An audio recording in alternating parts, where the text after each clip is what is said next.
네, 정부가 지난 2020년 3월부터 최근까지 9억 원 넘는 고가주택 거래를 조사한 결과 위법이 의심되는 거래가 3,700여 건 적발됐습니다. 서울 용산에 있는 아파트를 77억 5천만 원에 사면서 64억 원을 조달받는 등 편법 증여로 의심되는 사례가 가장 많은 비중을 차지했습니다. 취재기자 연결합니다. 강희경 기자. 네, 경제부입니다. 네, 자 구체적으로 어떤 사례가 적발된 겁니까? 네, 국토교통부가 지난 2020년 3월부터 지난해 6월까지의 전국 9억 원 이상 고가주택 거래를 전수조사했는데요.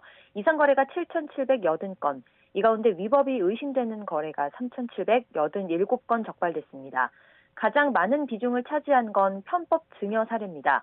가장 규모가 큰 사례는 서울 용산구에서 나왔는데요.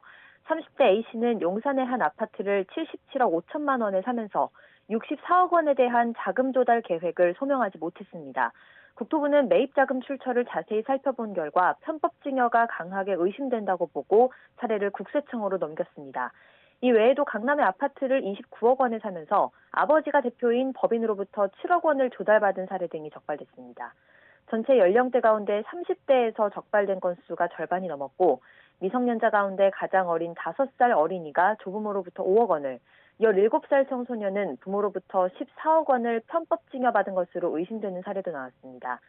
이 밖에 편법 대출과 법인자금 유용 등 전체 적발 사례를 지역별로 보면 서울 강남과 서초 등 초고가주택 밀집 지역에서 위법 의심 거래가 가장 많이 적발된 것으로 나타났습니다. 국토부는 위법 의심 거래를 모두 관계기관에 통보해 범죄 수사와 탈세, 대출 분석 등 후속 조치로 이어지도록 할 계획입니다. 또 이번 상시조사 외에 앞으로도 법인의 다주택 매수, 미성년자 매수 등에 대한 기획조사도 강도 높게 추진하겠다고 밝혔습니다. 지금까지 경제부에서 YTN 강희경입니다.